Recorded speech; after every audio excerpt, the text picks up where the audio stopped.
Right. Well, in my last video, I talked about the Black Legend. The Black Legend is a group of stories told by the English government and their propaganda specialists in the 16th and 17th centuries. The Black Legend says that Spanish people are lazy. They are ruled by effeminate aristocrats who are obsessed with appearances and honor. The common people are ruled by superstition, and society is run by priests and monks. The motivating reason for creating this propaganda was the conflict between England and Spain. England had a Spanish king with Philip II married Mary, who became known in England as Bloody Mary for her persecution of Protestants. When Mary died and Elizabeth I took over, Spain and England were at war. The creation of the Black Legend about Spain was obviously there to make the Spanish seem bad. And by contrast, the English were supposed to seem good, and their virtues were different to the vices of the Spanish. They were almost opposites. So, in English culture, Sir Francis Drake, who was one of the captains of famous English ships. He was the first English sailor to circumnavigate the globe and was very important in defeating the Spanish Armada, which was an invasion force sent by Philip II in 1588 to conquer England. Well, Francis Drake is known in Spain as a pirate, and if you examine his actions dispassionately, there is certainly something of the pirate in him. And the English commentators throughout the centuries, succeeding centuries, have not completely covered up the piracy of English sea captains at that time. In fact, they've made it into a kind of virtue of the English. And that leads me on to the subject of today's talk. It is the Jolly Jack Tar. Now, there are three words there. Jolly, which means happy. Jack, which is another version of the name John, just as Pepe and Jose, for example, is Jack and John. Jolly Jack Tar. And tar is alquitrán. So sailors in the British Navy, they used to get a bit of hemp, and hemp is what you make rope out of. And they dip it in tar, alquitrán, so it's black and sticky, take their hair behind their head and wrap the hair behind their head to keep the hair away from their face. They didn't cut their hair, but they had a kind of coleta, a kind of pigtail, as we call it in English, and that was held in place with tar. So from that you get this word Jolly Jack Tar. Now the Jolly Jack Tar is, if we move on in time from Sir Francis Drake through history, the English pirates or the English Navy went around the world creating the beginnings of the British Empire. And they wanted to contrast their own navy, their own way of doing things, with more centralized governments like Spain at first and then France. And one of the ways they did this was to suggest that England was a freedom-loving country, and the Jolly Jack Tar was unlike the oppressed crews run by despotic captains on Spanish and French ships. So the image is that although the common sailors had a difficult life on English ships, they were happy to serve. I have a feeling it's not true. As were pressed onto ships, so that means um, they sent a kind of police force. They were entitled by Parliament to do this into coastal towns.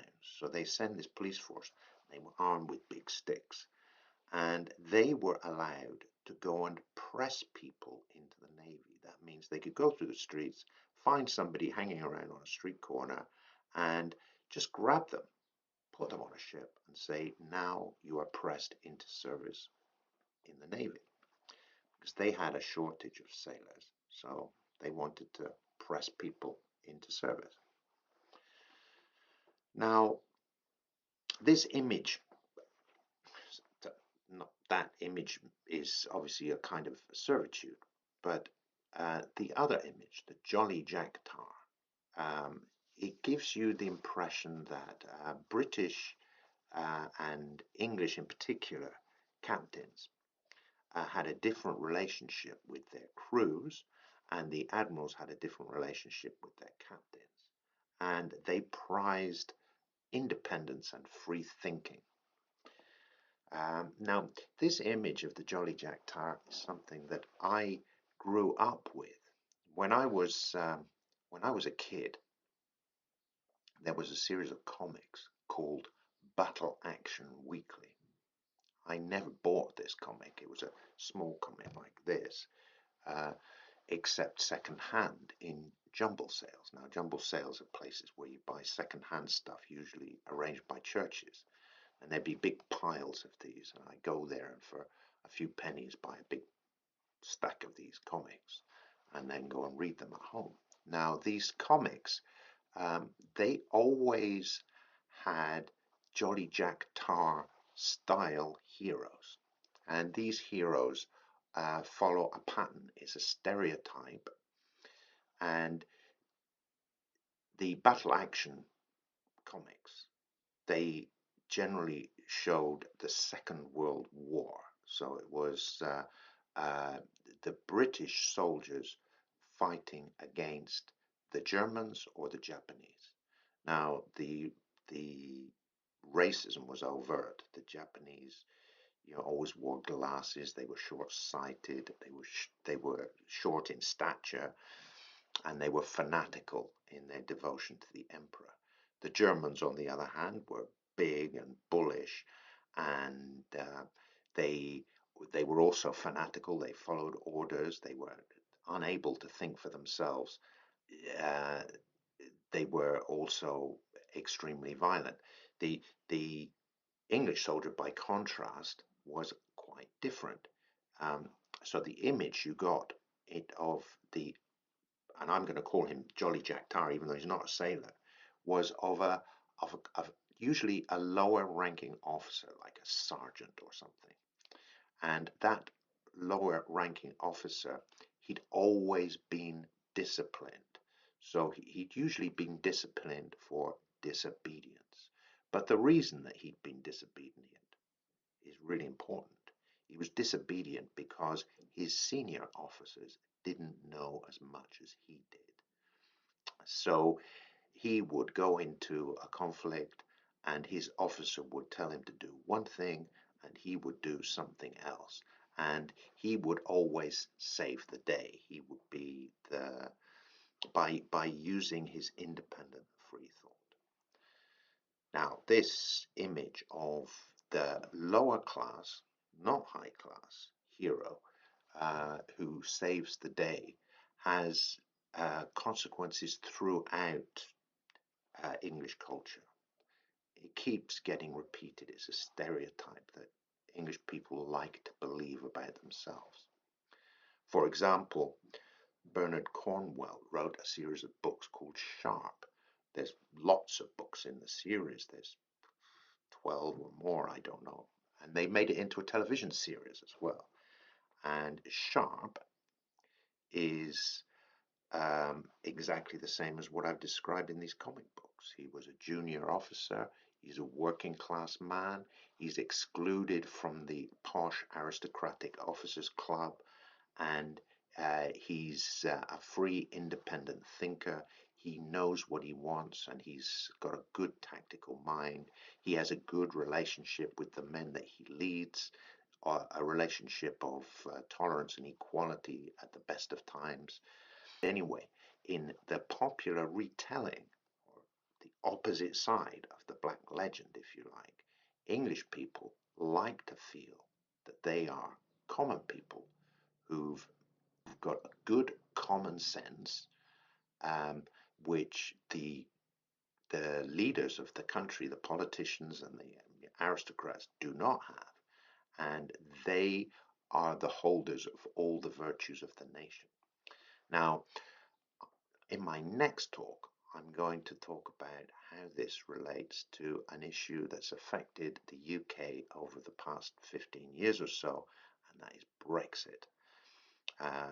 Brexit, which is often incomprehensible to people living in Europe, um, makes a certain kind of sense if you think about the way the British and the English in particular think about themselves.